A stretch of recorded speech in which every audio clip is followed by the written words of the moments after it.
Pemirsa apa kabar? Saya Santina membawakan Warta Berita PTS tanggal 11 Juni. Seorang pria berusia 60 tahun dari Tiongkok berupaya menyeludup ke Taiwan dengan perahu karet pada pagi hari tanggal 9. Ditjen Patroli Laut yang menerima laporan segera melakukan penangkapan. Pria tersebut mengaku mengalami penganiayaan politis dan mencari kebebasan ke Taiwan. Namun, motif yang sebenarnya masih perlu penyelidikan lebih lanjut. Pria Tiongkok yang menyelundup dengan perahu karet tertangkap basah saat dihentikan oleh petugas patroli laut.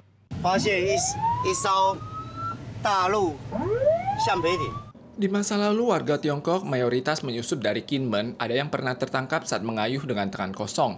Namun kini untuk pertama kalinya ada yang mencoba menyusup lewat sungai Tamsui. Penyelundup usia 60 tahun bermarga Ruan di Borgol saat tertangkap. Ia berangkat dari Fujian. Setelah tiba di dermaga tanggal 9 pagi, ia bertabrakan dengan kapal feri. Pelaku usaha segera melapor, kemudian petugas patroli laut tiba di dermaga untuk menangkap tersangka.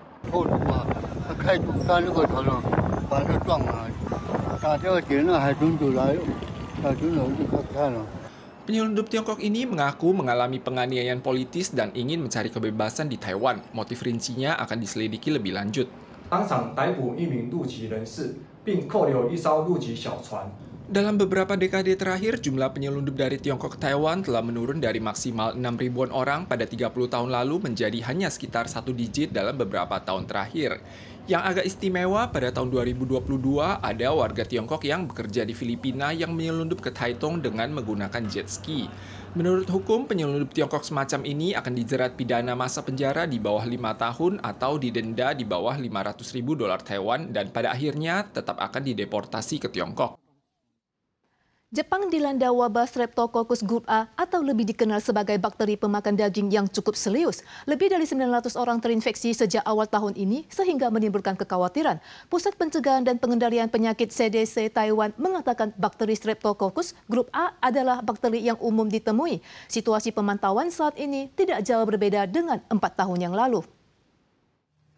Wabah Streptococcus grup A merebak di Jepang sejak Januari tahun ini. Media Jepang melaporkan bahwa hingga 2 Juni telah ada 977 orang terinfeksi. Meski tidak terlihat adanya peningkatan jumlah pasien terinfeksi untuk saat ini, warga yang bepergian ke Jepang diimbau untuk senantiasa mengenakan masker dan rajin cuci tangan.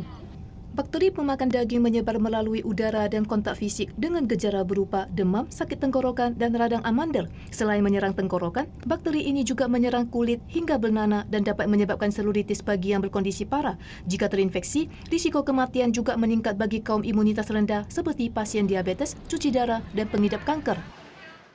Presiden Lai Ching-te merayakan festival pecun dengan imigran baru di Hsinchu dengan membuat bakcang dari berbagai negara yang berbeda. Pada saat yang sama, beliau juga berkomitmen akan tetap peduli dengan kehidupan imigran baru di Taiwan. Pada Hari Raya Pecun, Presiden Lai Ching-te merilis video kunjungannya baru-baru ini ke komunitas Hsincheng di Kabupaten Hsinchu dan perayaan bersama kalangan imigran baru dari seluruh negara. Lai secara pribadi membuat bakcang dari negara asal imigran baru.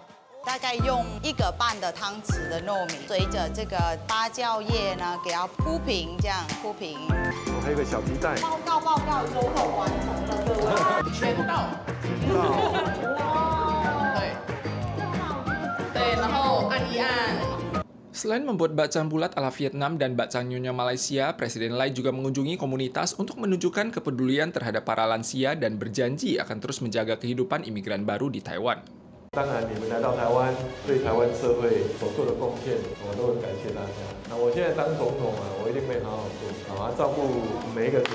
Ketua Partai TPP Ke Wen-je yang mengunjungi Hualien memilih untuk mencicipi bakcang cabai kupas tempat dan mengajak warga untuk mendukung sektor pariwisata wilayah timur.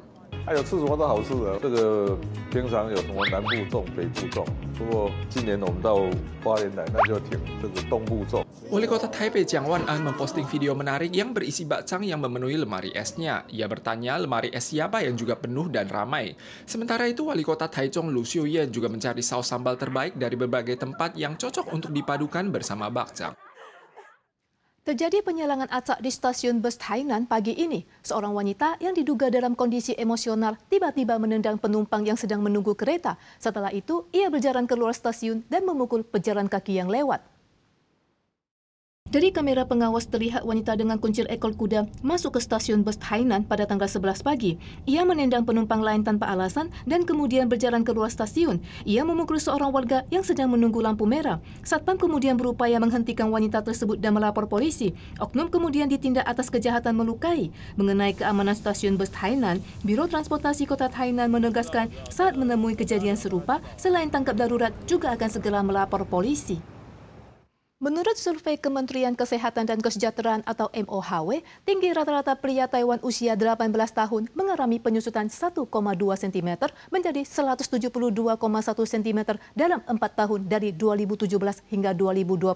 Namun tinggi rata-rata wanita Taiwan malah menembus ambang batas 160 cm dengan tinggi rata-rata 161,2 cm. Banyak pelajar yang cemas dengan tinggi badan saat berada dalam masa pertumbuhan. Para siswa ditanyai berapa tinggi badan ideal mereka. 有165以上穿搭会比较好，如果太矮的话，有时候可能去买裤子就很容易拖地。185公分，运动竞技方面会比较有优势。 Menurut survei, rata-rata tinggi badan pria usia 18 tahun di Taiwan turun dari 173,3 cm pada periode 2013 hingga 2016 menurun menjadi 172,1 cm pada periode 2017 hingga 2020 atau lebih pendek 1,2 cm. Di sisi lain, rata-rata tinggi badan wanita usia 18 tahun semakin bertambah dari tahun ke tahun. Tinggi rata-rata dari 2013 hingga 2016 adalah 160,7 cm. Hasil pengukuran terakhir adalah 161,2 cm. Dokter menilai obesitas juga dapat memengaruhi pertumbuhan badan. 我们所谓的生长激素、甲状腺素都会因为肥胖的关系造成所谓的钝化，所以相对起来就是肥胖的人，这个他也会影响到，或者是体脂肪过高的小朋友，的确影响到他的生长发育。 Tinggi badan anak berkaitan dengan faktor yang diturunkan orang tuanya, namun tetap dapat ditingkatkan melalui upaya di masa mendatang. Orang tua dapat mendorong anaknya untuk makan makanan bergizi dan sehat, menambah protein yang cukup, dan menghindari makanan yang digoreng serta banyak berolahraga. Para pemirsa sekalian, sekian Warta Berita PTS. Selanjutnya mari kita saksikan parade LGBTQ di Nepal. Kita lagi di lain kesempatan, tentu saja dalam waktu dan acara yang sama. Sampai jumpa.